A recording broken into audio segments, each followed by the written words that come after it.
One of the most disturbing hate crimes of recent history occurred in the Philippines in 2021. I researched a lot of true crime cases, but this is one that really surprised me due to the brutality and lack of mercy shown by the perpetrators. Let's go. On May 20th, 2021, at 2 o'clock, a local cowherder, 39-year-old Ray de la Cruz, was tending to his cows grazing in the area when he noticed a foul odor. Curiosity and concern drove him to investigate the source of the stench. He was immediately horrified to discover a badly beaten, mutilated human body. The face was unrecognizable. Scared, Ray ran to the police without lingering any further to report his grim discovery. Within 30 minutes, multiple policemen and officers were at the scene, cordoning off the area. A case was lodged at the Office of Criminal Investigation and Detection Unit of the Quezon City District. Anyone who arrived at the scene were immediately taken back by what they saw. It was a naked, decomposing body. The open wounds were infested with maggots, and there were feces around the body. The face and head were covered by branches. Clearly, the victim had faced a violent end. Removing the foliage, the detective saw the face, which appeared to have been smashed multiple times beyond recognition. Taking into account the heat, the investigation team estimated that the victim had died about 48 hours ago. Besides the head injuries, there were also injuries to the lower pelvic area of the body, with a wooden stick protruding from the victim's genitals. The only clue to the victim's identity was the tattoos on each arm, one with a diamond and another that read Isheng. No personal belongings such as a wallet, cell phone, or identification were found around the area to help identify the victim, except for bloody and soiled clothes. These included a bloody checkered pajama, a white t-shirt, blue briefs, and a black girdle. It was assumed that at least some of these items belonged to the victim. The police wondered if this was a robbery gone wrong or a crime of passion, given the evident brutality inflicted upon the victim. Their immediate concern was identifying the victim. The biggest clue seemed to be the tattoos on the victim's arms. Within minutes, curious residents and passers-by began to gather around the scene, taking photographs, talking loudly, and undoubtedly posting on social media. A nervous-looking man amongst the crowd suddenly approached one of the officers and identified himself as Dugong. To everyone's surprise, he claimed to know who the unrecognizable victim was. Dugong said, "This is Noribi Tria, alias Ebeng Mayor." Initially suspicious of such a bold claim, the officer nevertheless decided to take him seriously because Ebeng Mayor had been reported missing for the last 3 days. Ebeng Mayor is a 21-year-old transgender man, born female and identified as a male.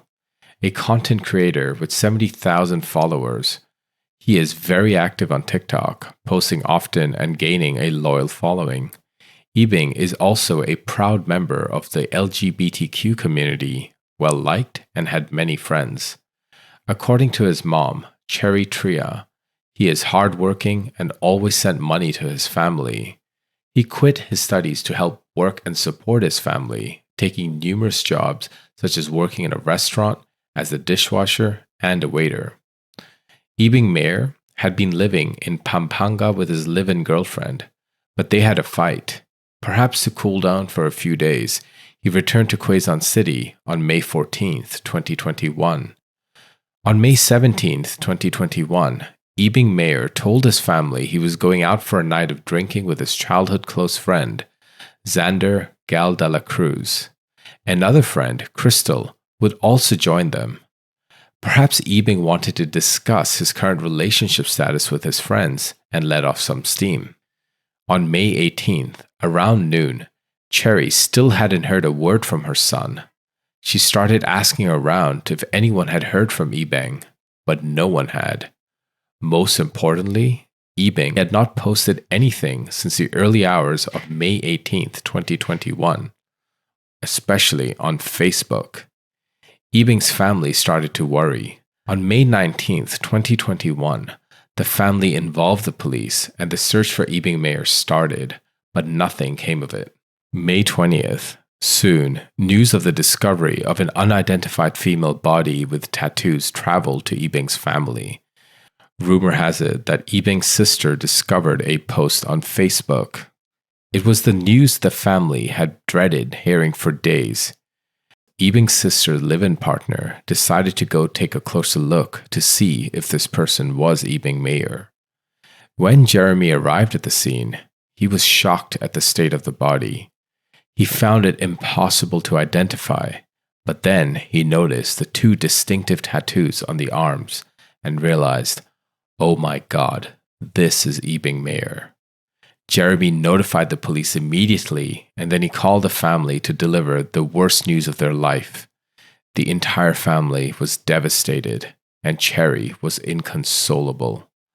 How could an innocent night out with a childhood friend lead to such a terrible event? Who would do such a thing to Ebeng Mayor? He was so friendly and well-liked by everyone who knew him.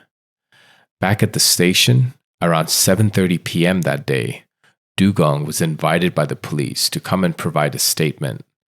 He was identified as a person of interest as he was able to identify Ebeng Mayor before Jeremy was on the scene. They wanted to know his connection to Ebeng Mayor. When he arrived, he agreed to help with the police investigation.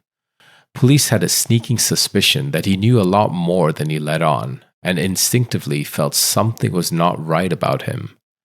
His statements were inconsistent, and his body language was extremely nervous. He was avoiding eye contact and fidgeting with his fingers, as if he was hiding something or felt uncomfortable.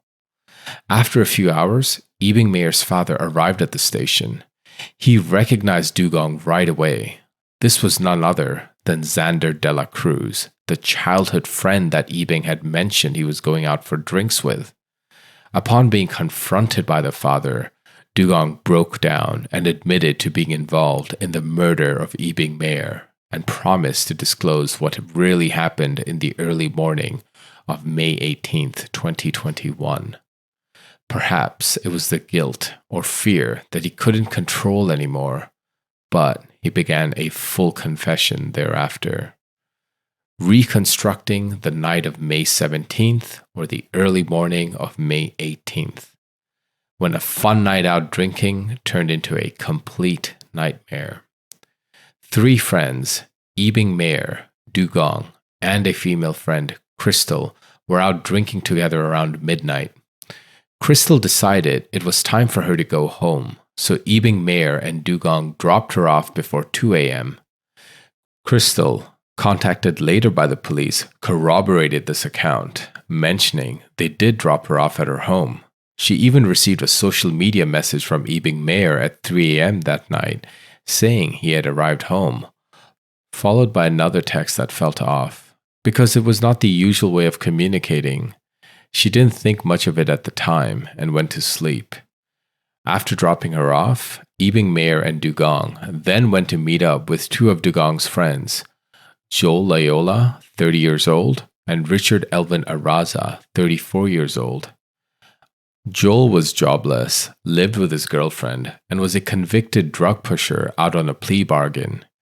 Richard was a married construction worker. Both these men were around 10 years older than Ebeng Mayor and Dugong, who were 21 and 22 years old, respectively. Dugong worked as a pedicab driver and was also married. Dugong stated that soon after they met, they took drugs together, but some reports suggested that Ebeng Mayor was the only one in the group that did not take drugs that night.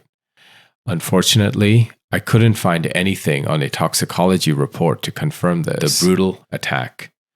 When Joel learned that Ebeng Mayor was biologically a woman, he punched him in the stomach extremely hard and multiple times, causing Ebeng Mayor to lose consciousness.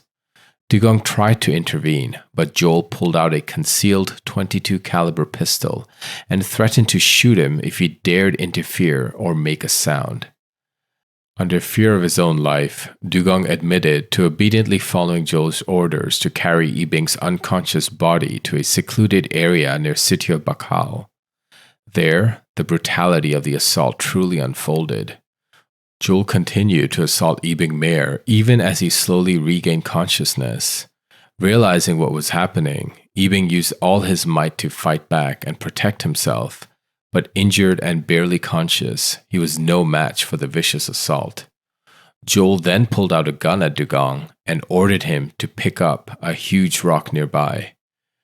Dugong was hesitant at first, but Joel yelled at him and promised he would end him right there if he didn't comply. Dugong picked up a rock and struck his childhood friend twice in the head with it. But it wasn't hard enough to make Ebeng Mayor lose consciousness. This drove Joel mad, and he pushed Dugong away, calling him a coward. Joel took over and delivered relentless, non-stop blows to Ebeng Mayor's head. While he was doing this, he also stripped down Ebeng completely and raped him. When Joel was done, the other friend, Richard, took over and did the same thing. Dugong reported that Ebeng Mayor was still alive at this time, gurgling and hovering between life and death. That's when Joel pointed the gun at Dugong again and uttered the chilling words, "Now, it's your turn."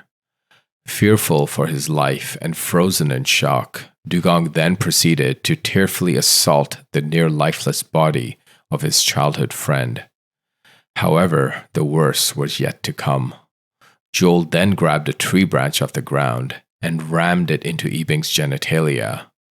Forensics would later determine that this branch pierced through and was protruding out 10 centimeters or 4 inches. The fact that it pierced through is a testament to the brutality and pain that Ebeng Mayor went through in their final moments. The entire assault occurred between 2 a.m. to 4 a.m. Once Ebeng was dead, the men panicked and decided to hide the body. They dragged Ebeng Mayor's lifeless form to the remote area in Sitio Bakal, covering the face with branches and leaves in a feeble attempt to conceal their crime. They left the scene, hoping the body would never be found. However, the guilt and fear of being caught weighed heavily on Dugong. When the body was discovered, he couldn't contain his anxiety and ultimately confessed to the police, implicating Joel and Richard in the heinous crime.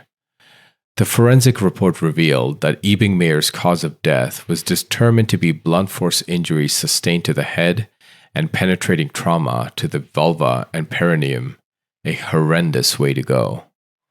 Why? It's completely unfathomable how so much hatred could be directed against an innocent person who did nothing to harm anyone except for being different. From my studies, the psychology of men who murder transgender individuals to the horrible acts of sexual assault and mutilation can be attributed to several factors, and homophobia, deep-seated prejudices to view the transgender lifestyle as evil and deviant, leading to a belief that such individuals must be stopped. These perpetrators often struggle with their own sexual insecurities and confusion, viewing those who embrace their identity with disdain. Belief that men should behave a certain way when confronted with perceived deviances, often resulting in violent and deviant interpretations of masculinity. A desire to dominate and dehumanize the victim, knowing they are likely to be biologically weaker or outnumbered, leading to acts of extreme humiliation. Mental disorders such as psychopathy or sociopathy can exacerbate violent tendencies, especially when combined with chemically imbalancing substances. Whatever the reason, it's despicable. The entire motive seems to be based on the hate against a person described by friends and family as a quiet, loving soul. Aftermath. Police believe the message Crystal received at 3 a.m. was not sent by Ebeng Mayor, but by the perpetrators who robbed him during their deplorable act. After Dugong's confession, police immediately executed a search warrant for Joel and Richard. They learned that both men had been arrested for drugs before, but received a plea bargain for release on the condition they would no longer take drugs. Clearly, they completely violated this plea deal and took it much further. According to Dugong's earlier confession, he said his friend went crazy due to the influence of drugs. However, that's a pathetic excuse for their lack of responsibility. If anything, the drugs exacerbated their hateful prejudice and violent behavior, which they had somehow managed to bottle up until that night. It must be noted that the Philippines had a previous president, Duterte, who made it his mission to eradicate drugs through a heavy-handed approach to tackling crime. However, since he finished his term, people have claimed the drug situation in the Philippines has gotten even worse than before he took office. Additionally, the Philippines follows a defense that the suspects might try, the trans-panic defense, where crimes can be more tolerated due to the panicked reaction stemming from transphobia. This incident brought back painful memories of another shocking case. Jennifer Laude, a 26-year-old transgender woman who was murdered in 2014 by U.S. Marine Joseph Pemberton.